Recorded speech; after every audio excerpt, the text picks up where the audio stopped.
E se eu te dissesse que o Jardim do Éden não foi um paraíso, mas sim uma armadilha? E se o livre-arbítrio que te disseram que Adão e Eva tinham, na verdade, nunca tiveram? Já pensaste na hipótese de que Adão e Eva foram predestinados para a queda? Isso para que Jesus se tornasse o redentor da humanidade e rei do reino de Deus? Já pensou nessa hipótese? E seu Deus que deveria proteger, amar e guiar suas criaturas, na verdade, as colocou numa armadilha, feita e planejada pelo próprio Deus, com um fim trágico, já garantido.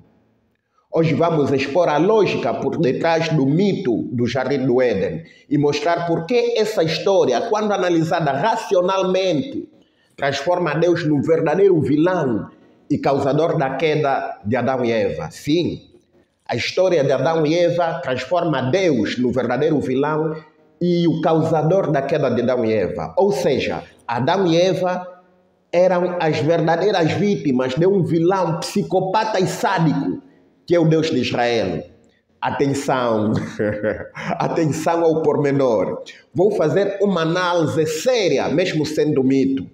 Talvez o princípio pareceu que fosse uma história real e que eu acreditasse nessa mitologia. Não, eu vou fazer uma análise séria deste mito, do mito de Adão e Eva. Então, se em alguns trechos achares que realmente acredito no mito do Éden, é mero profissionalismo e zelo pelo trabalho de ser parteiro da razão. Simplesmente isso. Eu tenho zelo pelo meu trabalho de ser parteiro da razão. Vamos analisar o mito como se de um fato histórico se tratasse. Este canal é um antídoto para os males que as religiões podem causar ao ser humano. Nosso objetivo neste canal é libertar você dos grilhões, das correntes, das prisões que é a religião e te mostrar a verdade que está além da Bíblia. É libertar você do Deus, do diabo e do inferno que o homem inventou para atormentar você, para controlar você, sua mente e suas finanças. Para você que é novo no canal, eu sou Domingos Simão, o parteiro da razão, e você é bem-vindo ao canal Além da Bíblia. Inscreva-se no canal, ative o sininho para receber notificações sempre que publico um vídeo novo, deixe aquele like maroto, compartilhe o vídeo com os amigos e principalmente com aqueles amigos que são crentes.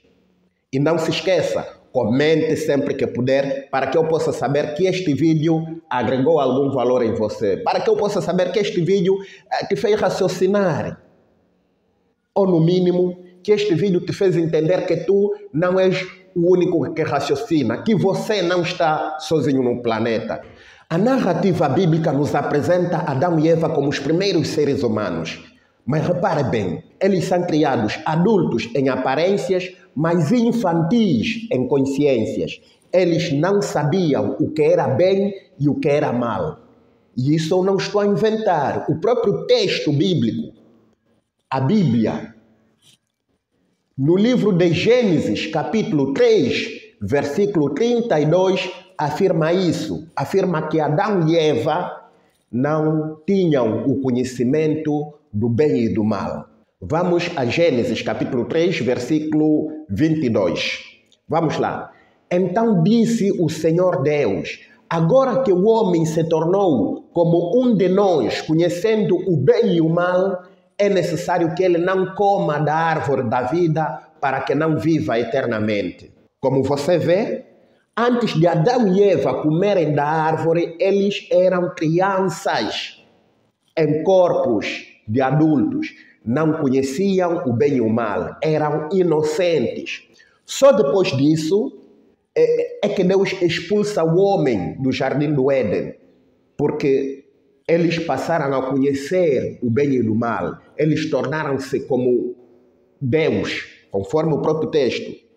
Em resumo, antes de Adão e Eva terem comido da árvore, Adão e Eva eram inocentes. Não sabiam o que era certo ou o que era errado. Não tinham culpa nenhuma. Não tinham discernimento. Deus criou dois seres sem malícia, sem conhecimento moral. E mesmo assim, os responsabilizou por uma escolha moral que eles não tinham condições de fazer.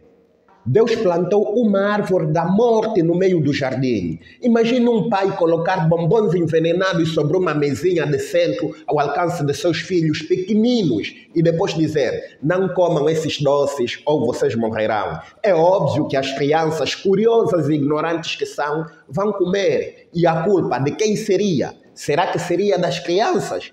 É óbvio que não. A culpa seria do pai. No caso de Deus, é mais caricato ainda, pois Deus é onisciente. Sendo onisciente, Deus sabia com certeza que Adão e Eva comeriam da árvore. Deus colocou a árvore do conhecimento do bem e do mal no meio do jardim. Não em um canto escondido, não em outro planeta, colocou no centro do Éden. E tem mais. Para garantir que o plano não falhasse, permitiu a entrada de uma criatura astuta, uma serpente manipuladora, muito mais experiente e já dotada do conhecimento do bem e do mal. Uma criatura que, segundo a própria doutrina, é a encarnação do próprio Satanás, o próprio arqui-inimigo da humanidade, um ser milenarmente experiente em engano, manipulação e sedução psicológica. E quem estava do outro lado, dois seres que, apesar de terem corpos de adultos, eram na verdade dois recém-criados, com a mentalidade de crianças, sem qualquer noção do bem e do mal. Adão e Eva estavam em total desvantagem. Era como colocar um bebê para negociar com um golpista profissional.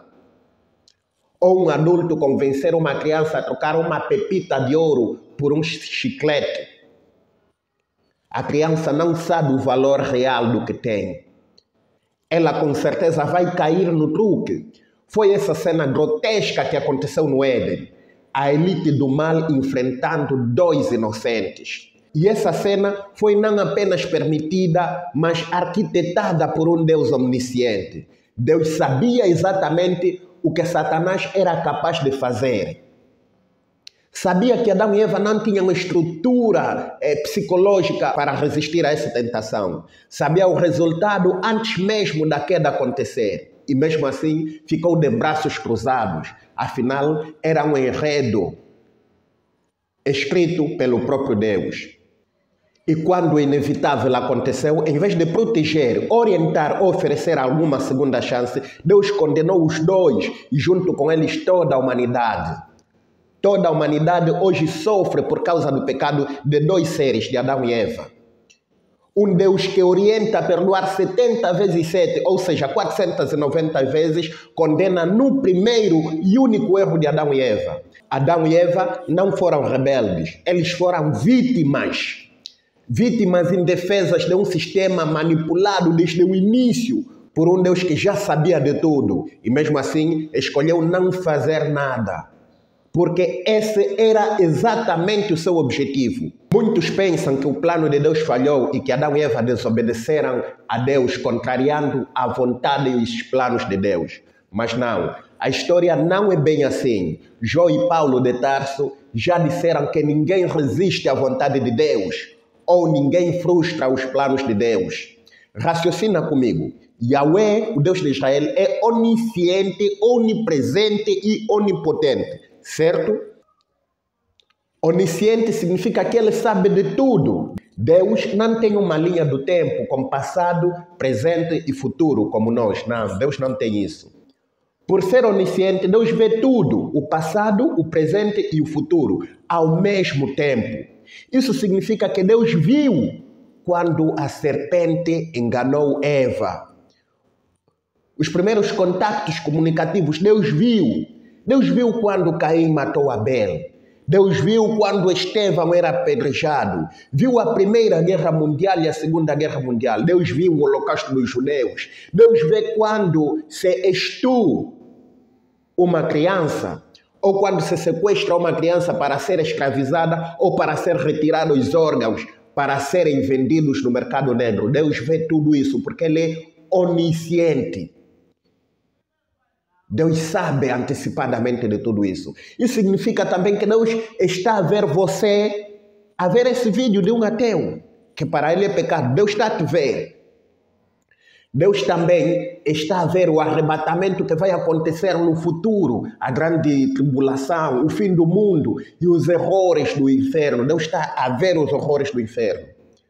Por ser onipresente, significa que Deus não estava a ver apenas através de uma transmissão televisiva ao vivo. Não é isso. Deus estava presente no palco dos acontecimentos, em primeira bancada, em primeira linha, estava a ver.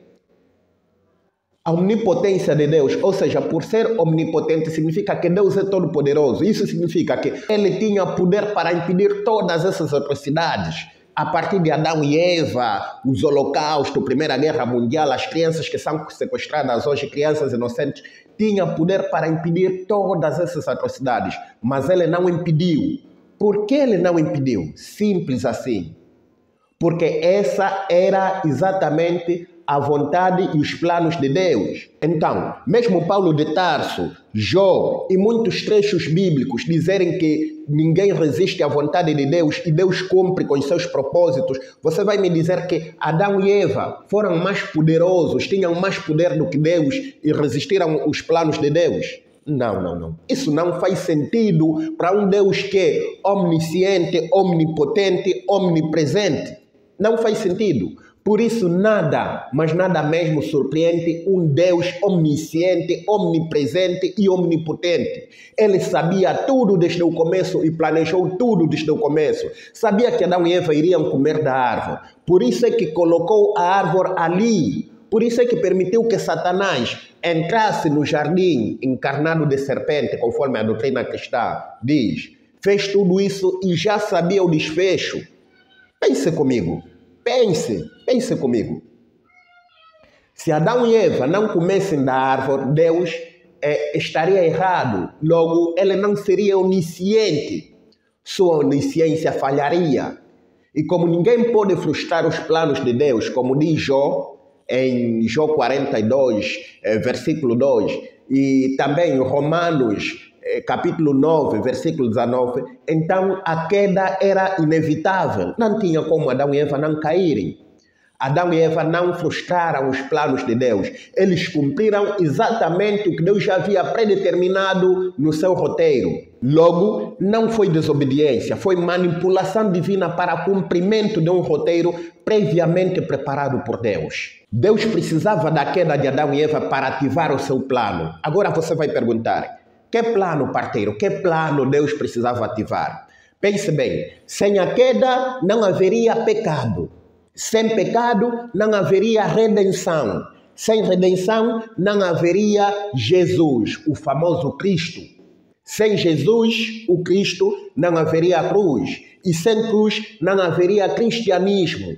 Toda a religião cristã depende da queda de Adão e Eva. E quem garantiu essa queda? O próprio Deus. O próprio Deus de Israel, quando montou o tabuleiro da perdição. Colocou todas as peças, colocou aí Satanás encarnado de serpente para que garantisse a queda. O Éden não foi um teste, conforme te dizem. Foi uma encenação com final predeterminado. Adão e Eva foram só duas peças.